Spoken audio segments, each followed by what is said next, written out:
Klunya ini baju biru, kemudian juga partai politik yang kalah pilpres. Menurut Anda siapa partai politiknya? Karena kan kalau dilihat yang warna biru ini kan bukan yang kalah pilpres ya, maaf ya, yang di dalam koalisi kami lah.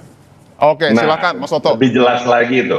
Tokoh politiknya bisa jadi adalah yang kemarin kalah pilpres, tentunya. Kalah pilpres. Ya kan, yang kedua yang tidak mau Prabowo Gibran berhasil, kalau bisa putus di tengah jalan, atau yang nantinya untuk konsumsi 2029. Klub biru ini artinya partai politik.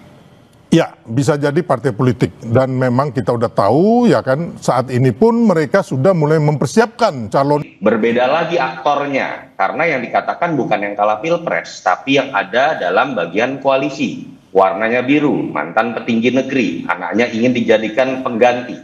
Kan kemudian orang mengarah pada Partai Demokrat.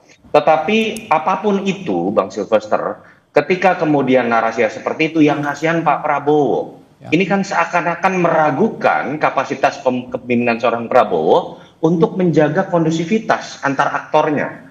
Untuk kemudian bisa menegur pihak-pihak yang ada sebagai musuh dalam selimut.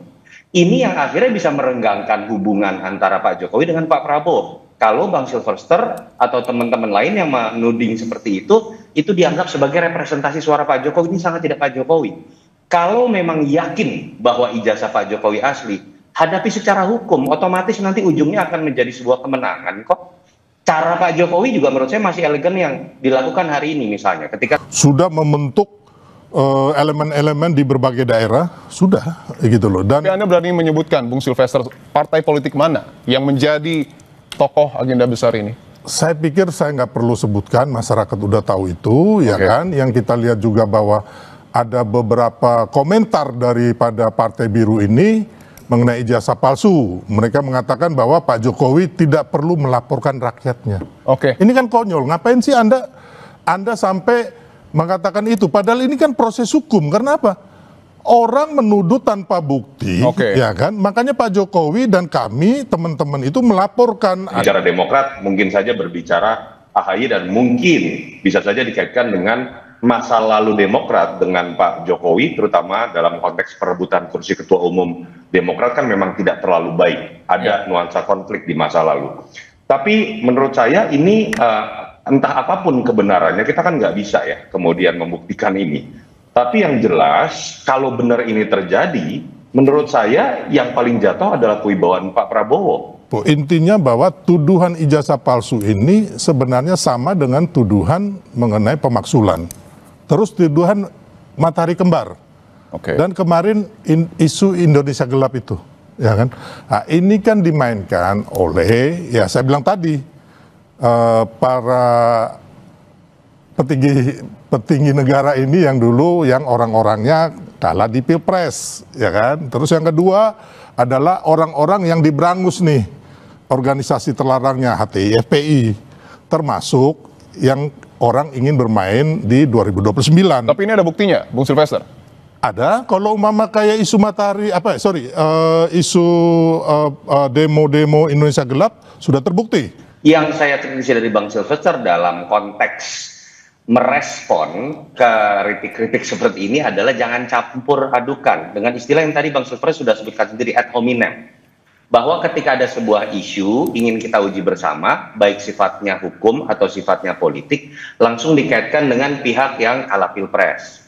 Saya pernah berdebat keras dengan Bang Silvester terkait dengan isu pemakzulan dari Forum Purnawirawan, itu dikaitkan dengan yang kalah pilpres. Tadi saya jadi bingung sendiri nih. Pak Jokowi itu biasa menggunakan pihak ketiga untuk menyuarakan sebuah fakta atau informasi yang beliau ketahui. Saya agak kaget Pak Jokowi mengomentari seperti ini dan kemudian diteruskan dengan bahasa yang lebih spekulatif oleh para relawannya. Yang terjadi adalah sekarang seakan-akan Pak Jokowi punya musuh baru lagi nih, Mbak. Entah yang namanya Partai Biru, mantan petinggi negeri, anaknya yang dituduh untuk menggantikan. Jangan sampai loh, orang sudah pensiun akhirnya dipenuhi oleh energi untuk menjawab isu-isu seperti ini, apalagi harus menambah musuh. Itu saya pikir masukan buat teman-teman relawan Jokowi.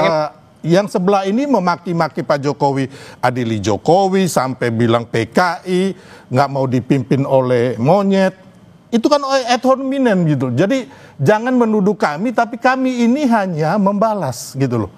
daripada Saya ingin tuduhan-tuduhan mengatakan ini. gini. Jadi jangan membela Baik. membabi buta juga karena Baik. Anda termasuk bagian dari situ gitu. Baik, saya ingin ke, mohon maaf. Saya tahu persis. Enggak, bukan. Saya sudah Masalahnya, menanyakan Pak Muldoko. Bukan. Saya tanya Pak Masalahnya, Muldoko, Anda di order Pak Jokowi tidak? Pernah nggak Oke. Pak Ya, Muldoko saya kasih tahu. dipanggil oleh Baik. Pak Dan Jokowi? Pak AHY Baik. dipanggil Bukan. Pak Jokowi Bentar. di Istana Bisa nggak saya Bogor. jelaskan? Baik, kita Makanya kembali ke AHY isunya. dikasih Bukan. menteri Baik. oleh Pak Jokowi. Baik, silakan Mas Azam. Tolong Ya. Ada sebuah isu yang Anda bisa kemudian counter secara hukum, counter secara politik dengan objektif dan bijaksana, tapi Anda generalisasi kemudian misal, oke, yang bicara pemakzulan Anda yang kalah pilpres, banyak, dan tidak semua berpolitik. Yang kalah pilpres sedang bekerja, meneruskan kemudian pekerjaannya dan mungkin mengkritisi dengan nalarnya.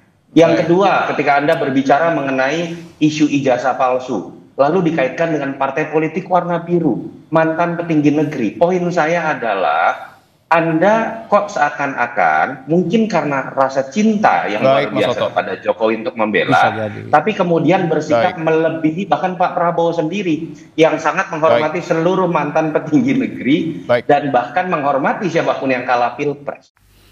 Jelas tudingan Sylvester bahwa dalam kasus di ijazah Jokowi ada partai biru yang inginkan anaknya gantikan Gibran. Kemungkinan besar adalah Demokrat dan AHY. Ini sangat parah dan bisa pecah belah hubungan baik Gerindra dengan Demokrat atau Prabowo dengan AHY. Ini seolah bisa membuktikan bahwa relawan yang satu ini yang sebenarnya jago memecah belah. Apa yang agenda relawan yang atau emang instruksi dari Jokowi?